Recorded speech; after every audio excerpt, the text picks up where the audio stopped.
आज की वीडियो में अपरिमेय संख्याएं प्रश्नावली 1.2 की परिभाषा एवं सूत्र के बारे में अध्ययन करते हैं। अपरिमेय संख्या कौन सी होती है, उनकी परिभाषा क्या है और इसको किस प्रकार निरूपित कर सकते हैं, इनके बारे में इस वीडियो में अध्ययन करेंगे।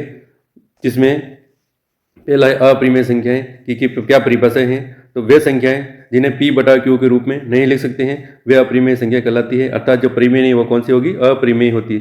यानी p बटा q के रूप में नहीं लिख सकते हैं वह संख्या सब कौन सी हो जाएगी, अपरिमेय संख्या होगी।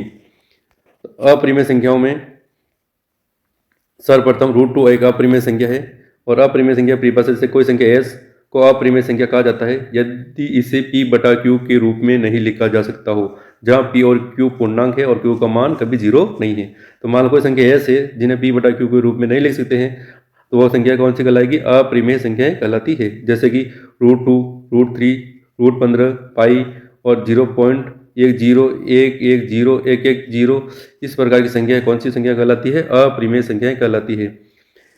जैसे कि √4 है, इसका वर्गमूल ज्ञात कर सकते हैं तो ये कितना जाएगा 2। तो अतः ये कौन सी संख्या रूट लग रहा है परंतु कौन संख्या होगी, ये परिमेय संख्या है।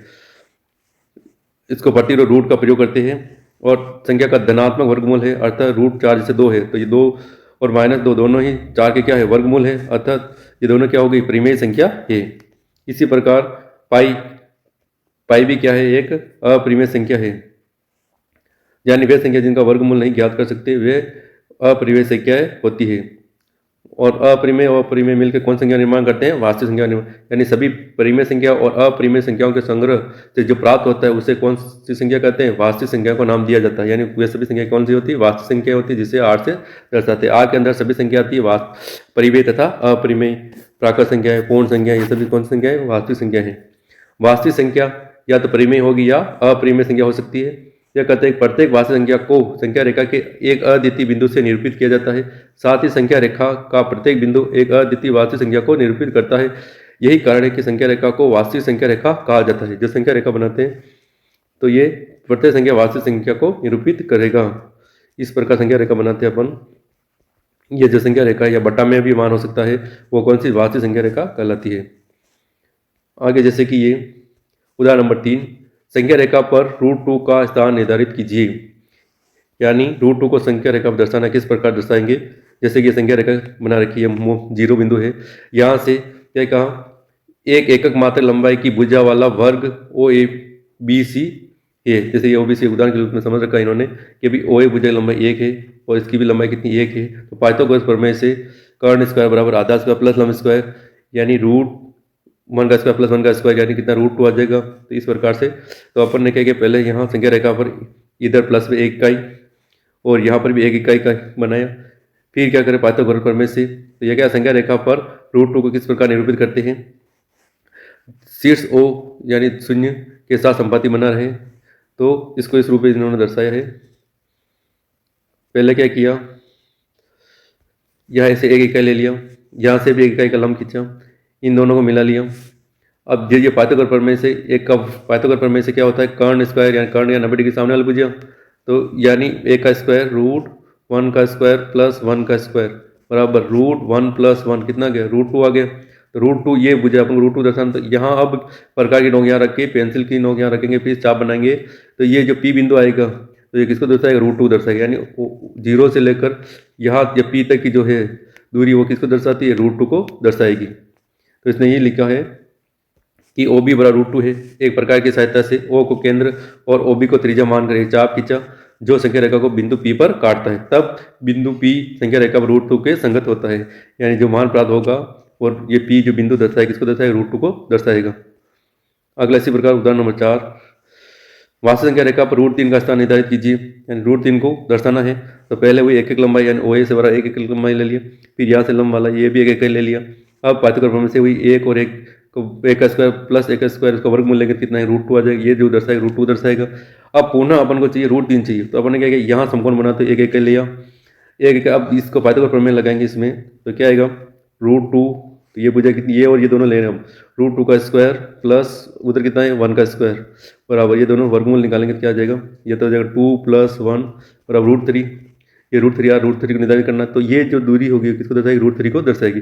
अब प्रकार की नोक को यहाँ रखना है, पेंसिल नोक को यहाँ रख के इस प्रकार चाप घुमाएंगे, जो किसको काटेगा, क्यू पर, जो किसको दर्शाएगा रूट, जो क्यू पर काट रहा है वो किसको दर्शा रहा है, रूट 3 को दर्शा रहा है।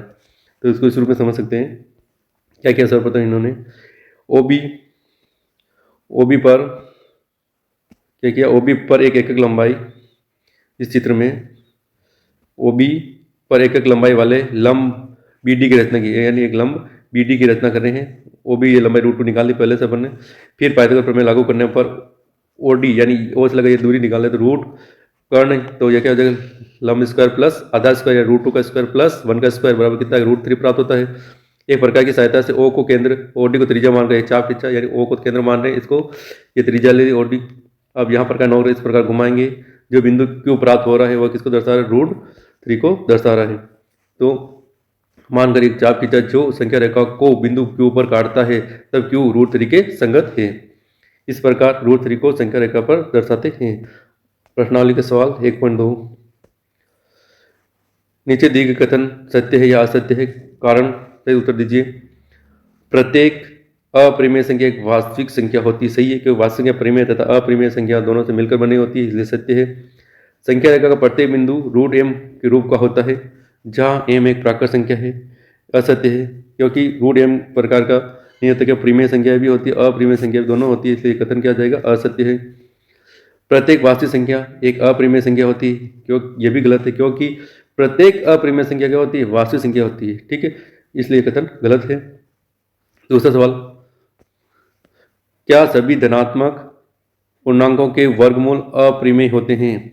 यदि नहीं तो एक संख्या रेखा के वर्गमूल का उदाहरण देकर परिमेय जो है परिमेय संख्या, क्या सभी धनात्मक पूर्णांक वर्गमूल अपरिमेय, जैसे कोई धनात्मक संख्या जैसे रूट 4 माना, अब रूट 4 डायरेक्ट रूट्स की वजह से क्या मानना है, अपरिमेय, परंतु अपरिमेय नहीं, क्योंकि रूट 4 के अभाज्य गुणन क्या होंगे, 2 × 2 और वर्गमूल 2 के जोड़े बन जाएंगे, 2 बाहर आ जाएगा, क्या हो जाएगा, 2 आ जाएगा, तो ये क्या हो गई, एक परिमेय संख्या हो गई। तो क्या सभी धनात्मक पूर्णांक के वर्गमूल अपरिमेय होते हैं? नहीं होते हैं, ठीक है। कोई सब एक ऐसी संख्या मानी, अपन ने क्या मानी, रूट 4 मानी, जिसका वर्गमूल कितना प्राप्त हुआ, 2 प्राप्त हुआ, जो कौन संख्या है, परिमेय संख्या है। अगले सवाल, तीसरा सवाल है, दिखाए कि संख्या रेखा रूट 5 को किस प्रकार निरूपित किया जा सकता है? तो इसको इस रूप में ये दर्शा रखा है, ये संख्या रेखा ले लेंगे, इस संख्या रेखा इस प्रकार होगी। अब यहाँ से अपन ने एक इकाई कर लिया, ये आ गया, ये कितना है, रूट 2, वापस एक इकाई ले लिया, ये किसको दर्शा, रूट 2 को, वापस एक इकाई लेंगे, रूट 3 को दर्शा रहा है, फिर वापस एक इकाई ले लेंगे और इसको मिलाएंगे, तो ये किसको दर्शाएगा, 4 यानी 4 का वर्गमूल कितना है, 2 आ जाएगा। फिर वापस एक और लेंगे एक इकाई का इस प्रकार का और इसको मिलाएंगे, तो ये जो दर्शाएगा किसको दर्शाएगा, रूट 5 को दर्शाएगा, रूट 5 को। अब यहाँ प्रकार या पेंसिल इस प्रकार इसको सर्कल बनाएंगे तो इस प्रकार आएगा, जो ये बिंदु आएगा वो किसको दर्शाएगा, रूट 5 को दर्शाएगा, यानी ये दूरी किसके, रूट 5 के बराबर है। इस प्रकार इसको दर्शाया जा सकता है।